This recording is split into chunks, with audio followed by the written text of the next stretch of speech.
Hey guys, so today's video is going to be a spicy one. We are going to talk about the truth behind the botched withdrawal of Afghanistan. Okay, this is definitely stuff you've never heard before.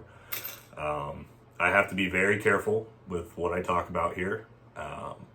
I cannot, and I won't be touching on anything that was classified, sensitive.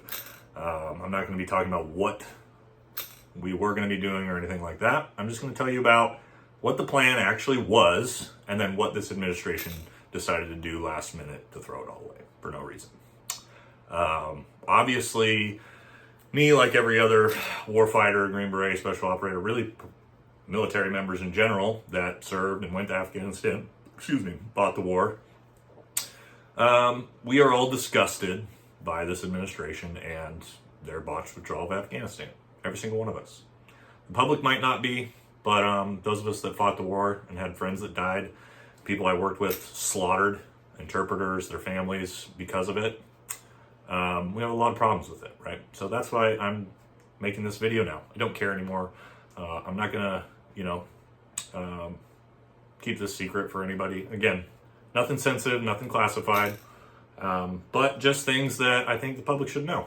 Okay, because I have even family members that seem to think, of course they're leftists, there's nothing better that Joe Biden and the administration could have done to facilitate the withdrawal. And that is the most obnoxiously incorrect statement there is. In fact, I'd go out to say there's nothing they could have done to make things worse. I think they chose the exact sequence of events to do things as worse as possible.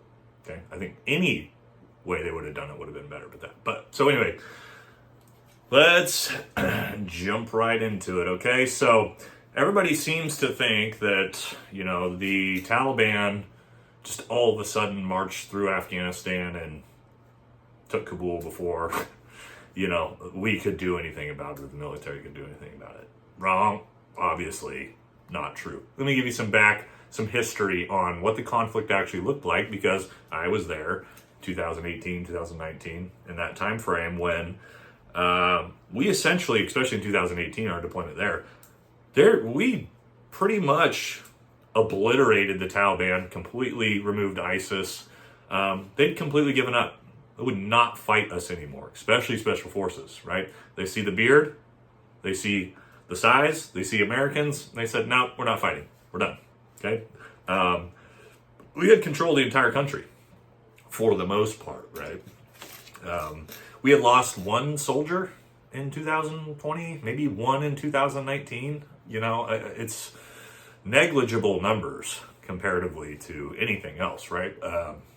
So really didn't make a whole lot of sense of why we were so panicked to withdraw anyway at this point, right? But of course, this administration thought that they were going to get this big political win for being the administration that ended the war in Afghanistan. The reality is, right, we already had a plan in place to begin and facilitate the withdrawal of Afghanistan. That was under Donald Trump, that plan was put in place. Everybody knows that. That's public domain.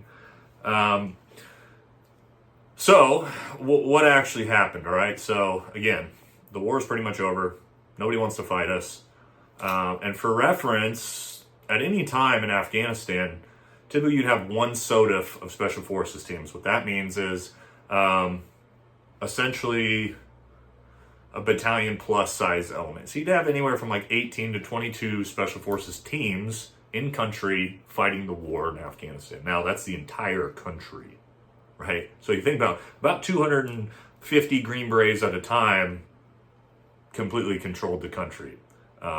Which is what we do. We force multiply, right? It takes 200-300 guys to overthrow a country, if that, or win a war, okay? So, it took 24 Green Berets to initially win the war against Al-Qaeda in Afghanistan, right? With triple nickel, and you can go watch 12 Strong movies like that to get a little idea of that, but it doesn't take much, right? So, I say that because of what was supposed to happen, okay? What was supposed to happen, right? So, my team, the team I was on, was one of the teams that was going to be on the next deployment to Afghanistan, right? So we did our standard 9-month train up to go to the rotation, right? That included doing things like JRTC training events, the Special Forces Urban Assaulter course we do as a team, our pre-mission training we do in places like Yakima or Texas or wherever we go.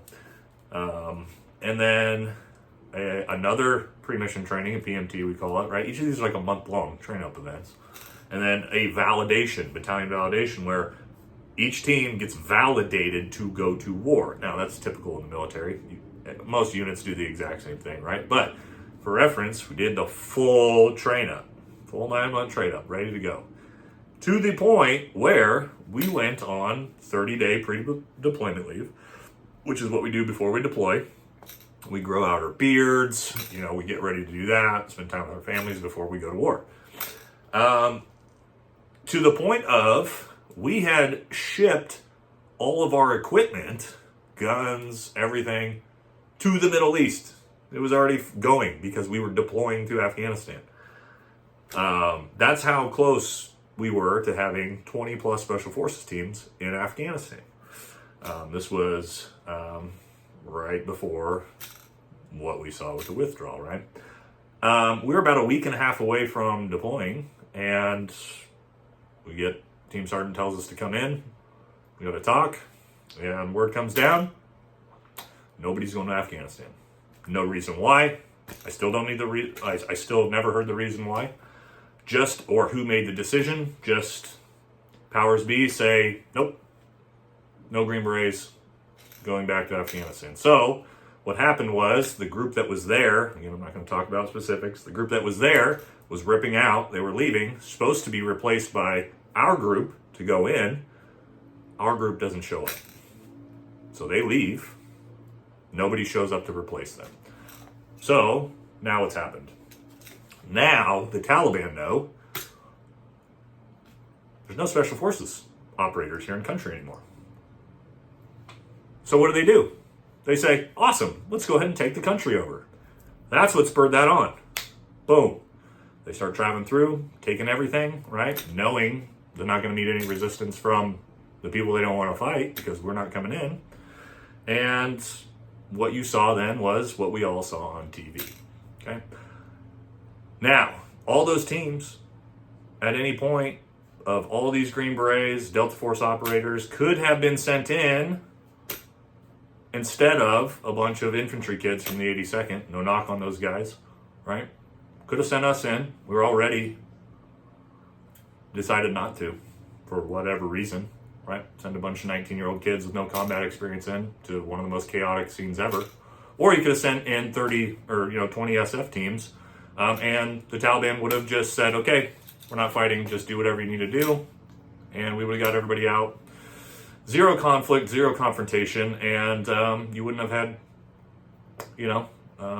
over a dozen U.S. soldiers killed from a VBED. They wouldn't have done it, right?